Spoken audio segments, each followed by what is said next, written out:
What is up, guys? We are here for round two with the list you see on screen here. We had an exciting match one against four color Omnath. It's a very interesting proposition after an interesting game one. So hopefully you'll check that out. If you haven't already, that is. Of course, I suspect that most of you watching this by now will have already seen match one, but if you haven't, check the description for the link and you'll find it there.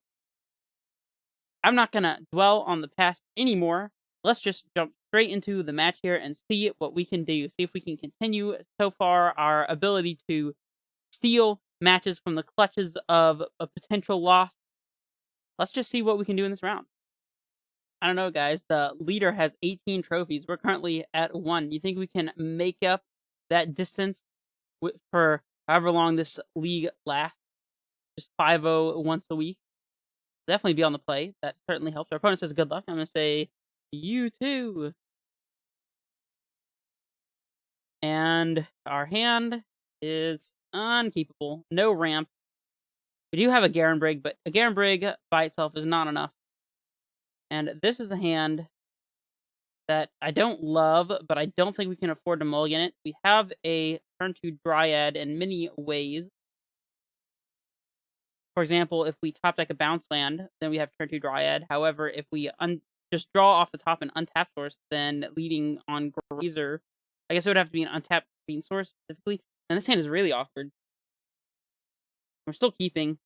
I think we bottom the Grazer here and just play Cavern on Nymph and play Amulet on one and just hope to draw a bounce land. I don't think we can mulligan lower because this has enough of the pieces that we're looking for. We're at less than 50% to draw a bounce land here in the first 3 draws, which is pretty massive.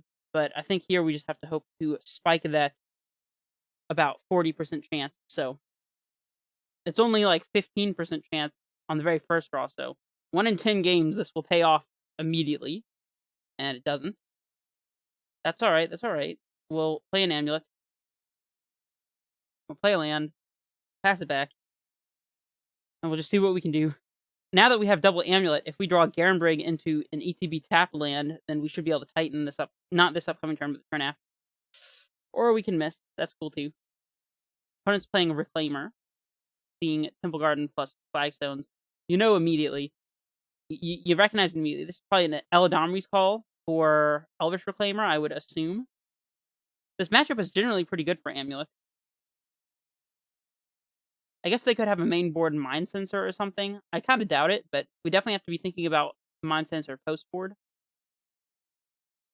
I have to imagine this is just going to be a Reclaimer. We could still draw a bounce land and just demolish this game. They probably have main board Path to Exile. In the past, Spring Bloom. Now that is a pretty good one. Our opponent is trying to get to Titan before us. Well, if we top deck a bounce land, it will not occur, but we'll try our best here. Here comes the Spring Bloom. So, for those of you who don't know, Spring Bloom is a 3-mana 1/1 that when it enters the battlefield, they can sacrifice the land to search for up to 2 basic land cards and put them on the battlefield tapped. So, of course, they sacrifice Flagstones or Trocaire, and when it dies, they get to search for a Plains card. And then they still get the 2 lands from the Spring Bloom Druid, so it puts them from 3 mana to 5 mana, all in 1 3-mana card. Spring Bloom Druid along with Flagstones is quite a fine pairing. It means our opponent can Titan us this upcoming turn, which admittedly, without Dryad, doesn't mean a whole lot. So, if we can manage to draw a Garenbrig into tap land here, or a bounce land in the next 2 draws, we might still be fine.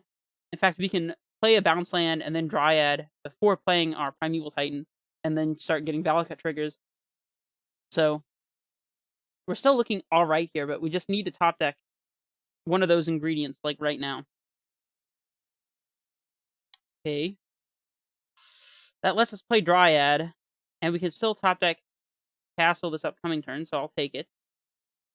Let's exile their graveyard, get that Flagstones out of here so they can't recur it with, for example, a Ramanop Excavator. We'll float an uncounterable green because we have no other choice. And we will play this Dryad. Can't counter it, opponent. You can't do it. I know how relevant that is against your green-white deck. probably or possibly splashing red, at least just for Valak at the Molten Pinnacle. I know how very important it is that my cavern prevents you from stopping us with your counter magic, green-white opponent. Oh no, Castle wouldn't do it now because it doesn't intertap thanks to the Dryad ability. So now we just have to spike Bounce Land off the top. So there's that. Titan is fine if we draw a Bounce Land and going to kill us if we don't.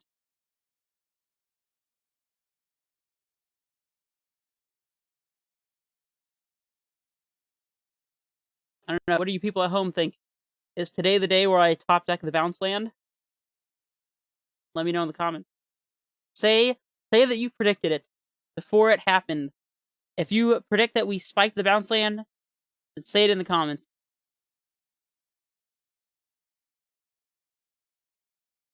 That is not a Bounce Land. Does not let us cast Titan. Is there anything we can Summoner's Pact for? I highly doubt it. Right, so we're just hoping to be not dead and hoping to top deck something next turn. If our opponent has a Dryad here, we're probably just straight up dead. I'm going to check real quick to see for sure that there's nothing that we could pack for here.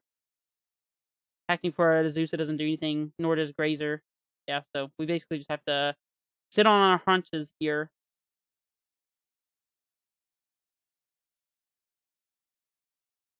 Peloton.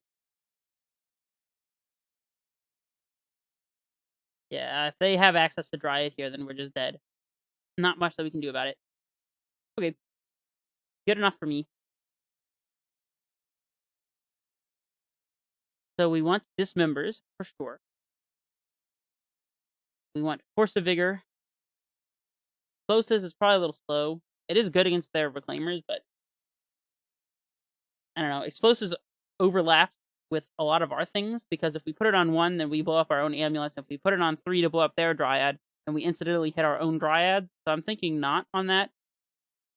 Reclamation Sage is debatable because if our opponent already has a Dryad in play, the likelihood that we need to have already answered it at instant speed with Dismember is pretty likely. That's why Force of Vigor is good here. I'm not sure that Reclamation Sage is, but we'll try it anyways. We can always pack for a Sage, play it, if we know we need to kill our opponent's Dryad, so that's probably fine. And Beast Within is intriguing. I don't know how good Beast Within is in this matchup. It does kill Dryad. I'll bring in 2, and we'll just let it ride, see how it goes. We want Factum Negation. Our opponent could have things like Tectonic Edge and Ghost Quarter. And to be honest, all we need to do is get our own Titan in play before they do, or with after they get their Titan into play with a Dryad in play on our side. I don't know that we necessarily want Factum Negation. We could bring in Relic, but I feel like it's pretty irrelevant. So let's not do that one. We can trim a Cavern. Trim. Maybe even a Turn Temper. Let's get this Explosives out of here. If we're not bringing in the other 2, then we probably don't want any of them. Although it does let us blow up their field tokens, but I'm not really worried about that. We can fight out a Grazer. Although having a turn 2 Dryad or Azusa can be quite impactful for them. 1 Summoner's Pact, perhaps. Does get hit by our opponent's even Mind Sensors and whatnot. I don't know. I'm not sold on this idea of siding 1 out, but it's fine. And we can bring out an Explorer, maybe 2, just because they're kind of slow in this matchup. Yeah, let's submit this way. Is it possible that Summoner's Pact is better than the 1 Explorer? Or the Grazer, even? We'll find out. Definitely on the play.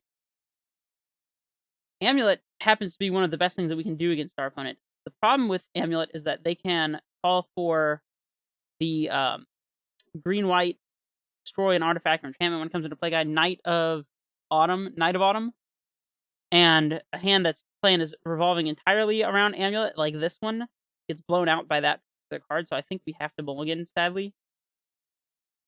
This hand is looking alright. We're 1 land away from Titan mana. We need to draw a Titan, of course, but fine. We'll get rid of the Azusa here, as having the requisite lands here is most important, and we get the turn 2 Dryad, which is always welcome. Again, that one also plays into Knight, but at least we get some land drops out of it. And let's not expose our bounce land, perhaps. Yeah, let's not do that. We can avoid it. It also means that if we top deck an Amulet, we don't have to find another land here to produce mana for Titan. So holding on to the bounce land has a couple upsides. Turn 1 Razor. That is much better for us than them having turn 1 Reclaimer, I must say. Secluded Step, the one that gives protection from a color of your choice until end of turn. F. Paulus, the inventor of the deck that our opponent is playing over here, has gone on record saying, oh, that's not what I wanted to do, has gone on record saying several times that he doesn't think Jiri Step is good in our opponent's deck because the vast majority of the time it does pretty much nothing. As your Reclaimer will likely die on sight when it comes out, and it's a really bad draw with a deck that already has a lot of mana problems. So I don't know. Oof. The Knight of Autumn. Oof. Okay. Well, we don't have Titan this upcoming turn. Not that we ever could have, but cast. Well, I guess we could have if we drew it. So we're playing Castle, I suppose, and passing it back. At least our opponent doesn't have a clock or a Reclaimer. So there's that. And if they play a Dryad, we can force the Vigor it. So that is probably something worth doing. There's the Reclaimer. Okay, so we need to top deck Titan now at this point, I would say.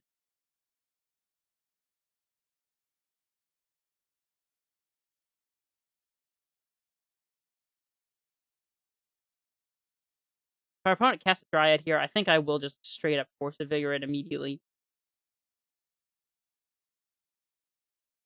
I mean, we can yield into the instep, I suppose. Actually, I suppose they could have an additional land drop here that we could respond to. Whatever. Let's just fire off this force. They have Knight of Autumn. We have Force of Vigor. Untap Titan. There we go. Ooh. And we afford to play around. There's nothing to play around here. Let's just go for it. Right. Here is Primeval Titan. So we can cast it, get Crumbling Vestige, and play Hanwir Battlements for turn to haste. So I think that's the plan. Do we play the Battlements first? That way we can get Crumbling in field? I think we do.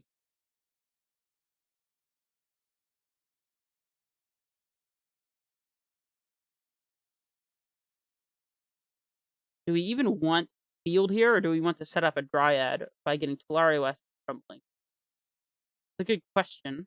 On the attack, we can get Bounce and Tularia West and still have the mana to transmute, so I think we're good to just go ahead and get field here.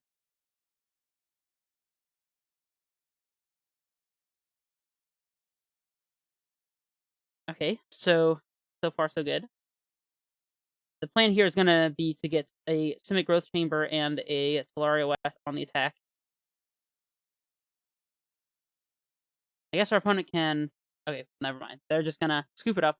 That was pretty solid. Nice to top deck a Titan when you ask for it. Anything we want to change? Still not sure about Grazer versus Explorer. Maybe Explorer is better, actually. A little unclear. Let's go with 2 Grazers and 2 Explorers. We'll try the split and see which one turns out better for us. Let me know in the comments what you think. Do you think Grazer is better in this matchup, or do you think Explorer is?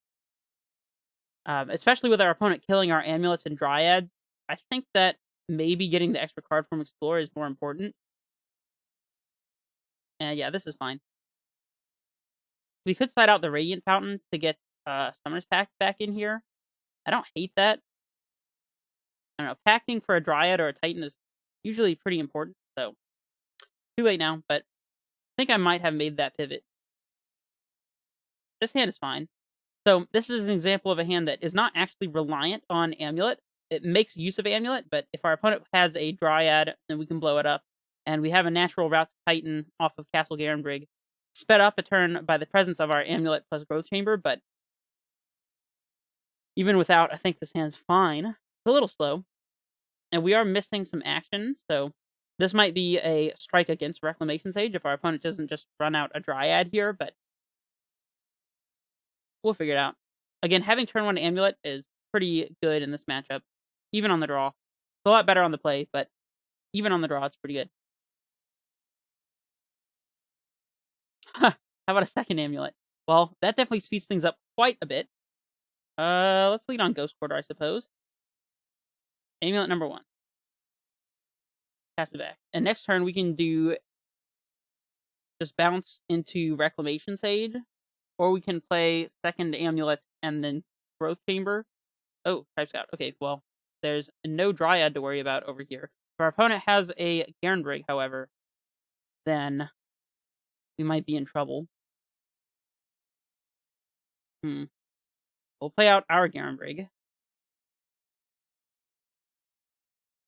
And the question is, do we play this amulet? It does play into Force of Vigor. Suppose next turn we could tap Ghost Quarter to play amulet and then play our bounce land. So our opponent, if they have Force of Vigor, will be tempted to use it on just the one amulet we have in play. I don't know if that makes any huge difference. I suppose if we had 1 extra mana, then we could get a bounce land. No, there's nothing we can do with a Titan trigger that will let us haste with Dryad in play. I don't know. I'm inclined to just pass. No reason to expose it. Seems like a dumb decision to tank on for 30 seconds or however long that was, but I don't know. These things do matter.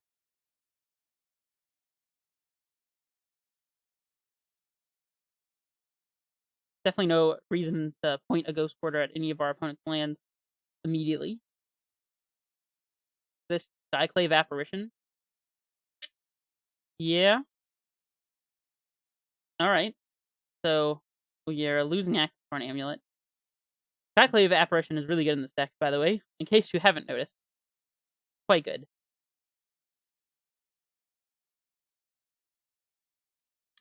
And now we have a Titan. So, let's play out this amulet for sure.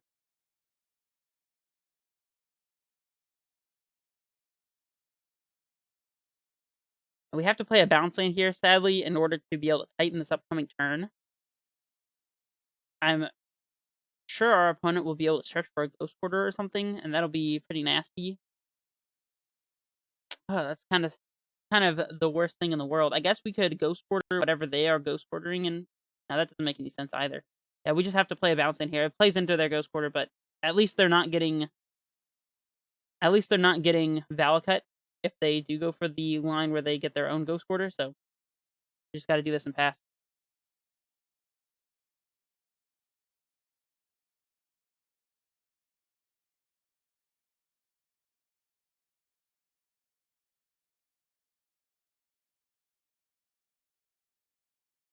Our opponent has a setup,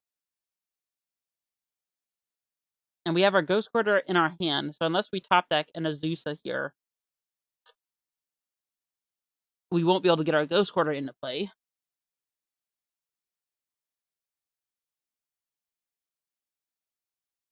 I don't know. This is a odd situation. If our opponent tries to set up a Valakut, though, we can always use our Titan attack trigger to get bounce land and any other land and leave the 3 mana and play untapped. Just pick up a tap land and then be able to play Reclamation Sage in our second main phase, kill the Dryad, so they can't just kill us with Valakut. And that might be good enough.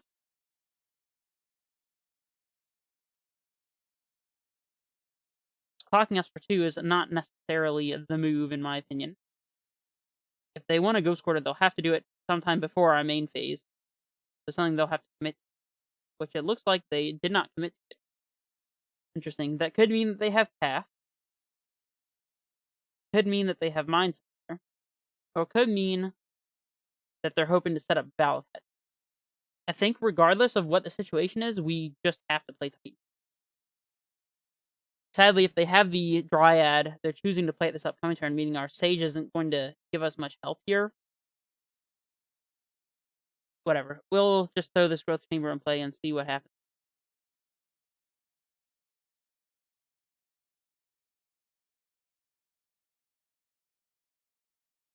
I suppose they can also fetch for a Ghost Quarter and Ghost Quarter the Growth Chamber instead of having to do it in our upkeep. So, is that.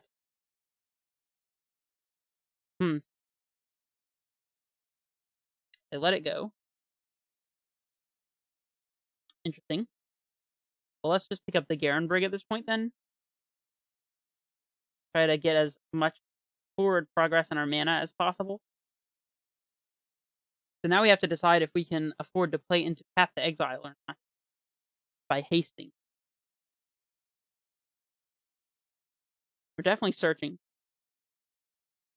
So if we were not to play into Path to Exile, we could get Tolaria West and a green source, perhaps. Maybe Tolaria West and Breeding Pool, so we can explore and play our Ghost Quarter, so they can't kill us with Valakut, potentially. And then on the upcoming turn, we won't have a bounce land, however, and that's kind of a problem.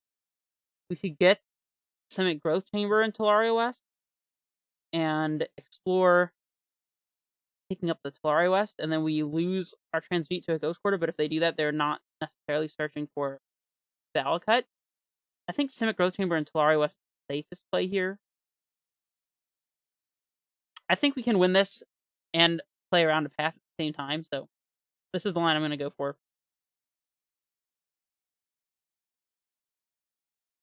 Now, there is the question of whether we just pick up a bounce land or not. I think there's no reason to do that. We might as well float the mana from the TOS. Yeah, let's just do this.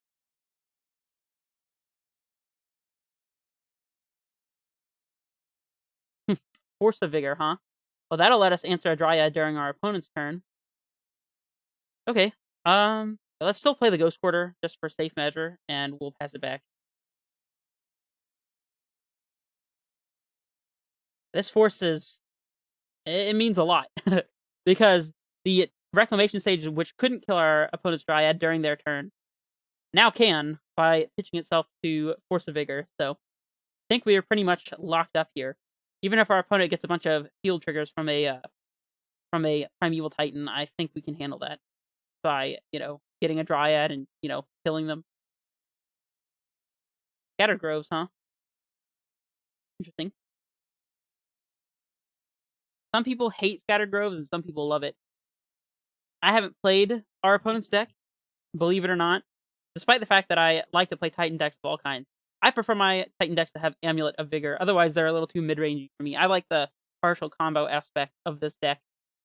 But I do know that Scattered Groves is one that some people hate and think is just worse than playing another Temple Garden or a something else. I don't know. I don't know what else you would play. I think another Temple Garden would be the only real replacement. But the fact that Scattered Groves can't play Elvish Reclaimer on one, a lot of people hate that and refuse to play Scattered for that reason. So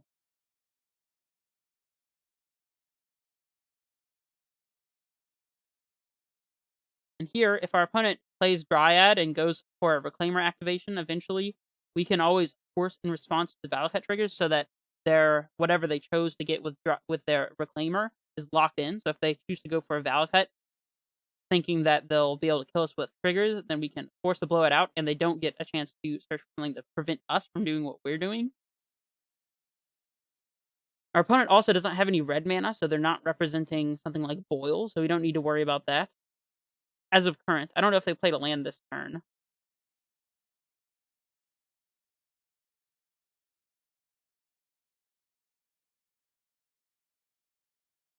No, they haven't played anything this turn.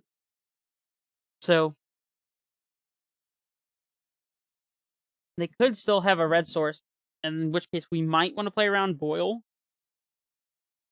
I don't know if we can beat our opponent's Field Dead and play around Boil, however, so we might be able to, if we can transmute for Azusa, play Field and some other lands out, and then attack and get our second field, i.e. the Vesuva copy field. I suppose we can also Ghost Quarter our opponent's Field Dead here.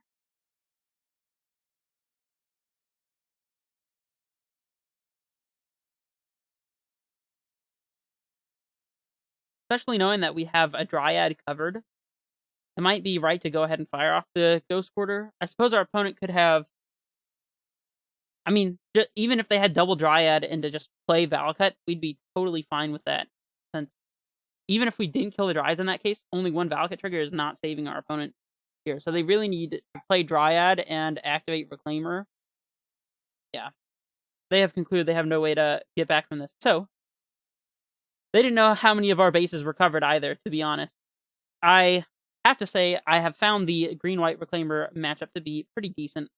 Um, I guess it depends on the exact build of the deck and what you choose to play around, but regardless, I'm happy to say that we are currently 2-0, and we have this habit of losing game ones and winning the next two.